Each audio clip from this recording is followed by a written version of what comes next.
৭১ গণতন্ত্র প্রশ্নে কোনো ছাড় নয় বলে আবারও হুঁশিয়ারি করেছেন বিএনপি মহাসচিব মির্জা ফখরুল ইসলাম আলমগীর। বলেন, একদিকে গণতন্ত্রে অবিশ্বাসীরা জোটবদ্ধ হচ্ছে, অন্যদিকে পতিত ফ্যাসিস্টরাও ক্ষমতা ফিরে পেতে চক্রান্ত করছে। দলের স্থায়ী কমিটির সদস্য সালাউদ্দিন আহমদ বলেছেন, দু একটি আসনের মালিকরাই পিআর পদ্ধতি চাচ্ছেন, আর ফেব্রুয়ারি প্রথমার্ধ ছাড়া নির্বাচনের পথ নেই বলে মনে করেন আমির খসরু মাহমুদ চৌধুরী। রুদ্র রফিকের রিপোর্টে দেখুন এই বিস্তারিত। জুলাই আগস্ট গণ অভ্যুত্থানের বর্ষপূর্তি উপলক্ষে জাতীয় প্রেসক্লাবে আলোচনা সভার আয়োজন করে গণতন্ত্র মঞ্চ। এতে যোগ দেন এনসিপি, গণ অধিকার পরিষদ, বিএনপি সহ বেশ কয়েকটি রাজনৈতিক দলের নেতারা। প্রধান অতিথির বক্তব্যে বিএনপি মহাসচিব মির্জা ফখরুল ইসলাম আলমগীর বলেন, গণতন্ত্রের বিরোধী শক্তি আবারও ষড়যন্ত্রে লিপ্ত হয়েছে।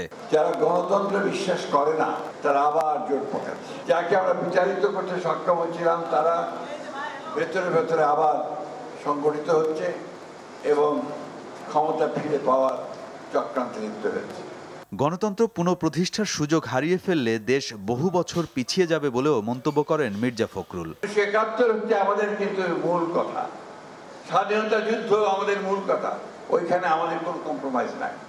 অযথা বিলম্ব সৃষ্টি না করে সমস্যাগুলোকে চিহ্নিত করে রাজনৈতিক দলগুলোর সঙ্গে কথা বলুন, কথা বলে সেই সমস্যা শেষ করে নির্বাচনের দিকে এগিয়ে যান।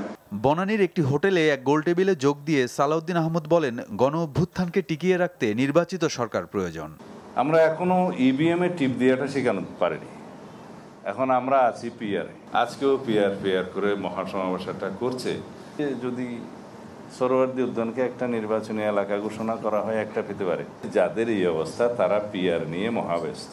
চট্টগ্রামে এক শিক্ষক সমাবেশে যোগ দিয়ে আমির খসরু মাহমুদ চৌধুরী বলেন, জনগণের ভোটে নির্বাচিত সংসদ ও সরকারের কোনো বিকল্প নেই।